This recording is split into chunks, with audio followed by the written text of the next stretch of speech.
I'm sitting here with Troy Hanson, Corporate PD of Rock Formats for Cumulus Media, based in Atlanta, but you program a lot of stations around the country, correct? I do.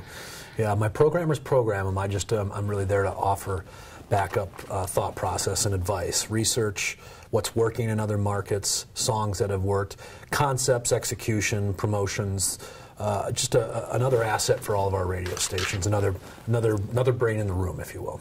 And your rise through the radio industry was interesting to hear about, starting out in promotions and being that overnight jock. Yeah, where paying the dues. Yes. And then you went to work at 7, and then it's like gradually, and now you're kind of like, well, I know you work all the time, but more or less 9 to 5. Yeah, find a radio person who says that they work from here till here, and I'll show you somebody who's not in radio. I mean, it is a 24/7. Even when you're sleeping, it's such a part of the lifestyle. You just eat, sleep, and breathe it. So, and I love it.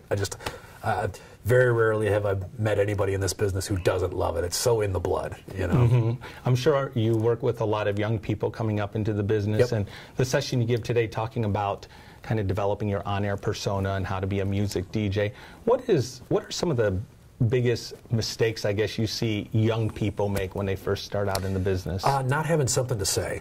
I mean, I really look for people that have something to say, and that is the start. That's the germination of all conversation, really, isn't it? Having something to say, and at the same time too, this is going to sound like I'm almost contradicting myself. Knowing when to shut up, you know, knowing that you have the ability to complement the music. You're not the star. If you try to be the star, you'll fail miserably. The music is always going to be the star because that's ultimately what people are tuning in for. You're there to complement that music and curate it for people and guide them through the new muse or the Black Keys or a great piece from Led Zeppelin that maybe they haven't heard before, or turning somebody on to Motley Crue or something like that. So, I love what you said about storytelling and how that's so important even for a music disc jockey, which a lot of people don't think about. Personality.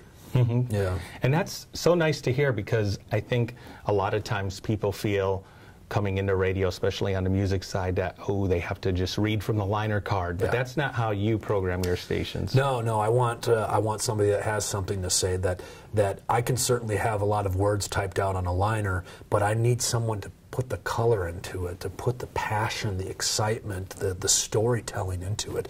A liner is going to tell you who, what, where, when, and why. And you can bullet point that to each of those different topics, but it's a real personality puts it all together and tells you that story that explains why it is you got to be at the cell phone store from 10 till noon on Saturday for AT&T, or why should I care about the new Turn Blue digital download from the Black Keys. Tell me why. Is it fantastic? Is it amazing? What was the experience that you had when you saw the band play live? Tell me about it. I want to hear it. Turn me on to something. Excellent. And you also said in the first 15 minutes of an air check, you know whether that person's right or not. Well, the first 15 seconds. That's what I meant. I'm sorry. The first 15 seconds of an air check. Because you need to be compelling in this business. You have to be able to grab people and draw people in by not just how you say, but what it is that you're saying. Is what this person's saying means something to me? Is it informative? Is it entertaining? Is it compelling? And you know, a typical audition tape is anywhere from 2 to 3 minutes, but I can tell pretty quickly if someone knows how to use their inflection, knows how to use the power of their voice, and what they're saying with that voice. Are they entertaining me? Are they witty? Are they topical? Do they understand and tap into the lifestyle of the listeners of the fill-in-the-blank market that they're in? And we have students here obviously trying to get into the business. What's one piece of advice, I guess, like when you were getting into it, that you wish someone may have told you that you could tell these students? Oh, boy. How much time do we have? 15 seconds. Yes. I needed someone to tell me to slow down. I needed somebody to tell me to get over myself, because boy, did I think I was just the greatest human being alive, because I was saving lives playing Pearl Jam records. You know?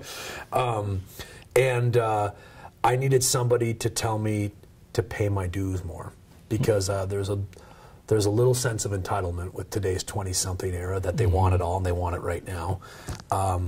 it takes time. You don't just get to the top of the mountain in 2 months. You don't just get to the top of the mountain in 2 years. It takes time, and it takes practice, and it takes paying your dues. It takes staying on the overnight for a couple of years. If in 6 months you're already asking, when am I going to be able to move up? I'd say you're probably not long for the business, because you've got to take that time and that practice. You should want to start on the weekend and the overnight, or on an early Sunday morning, and make as many mistakes as you possibly can to learn from those mistakes, and to have that platform, that forum, to be able to just practice and learn to grow. A patient persistence. Yeah, great point. Great point. Thank you so much, Troy, for coming out and talking My to our pleasure. students. We appreciate it. Yeah.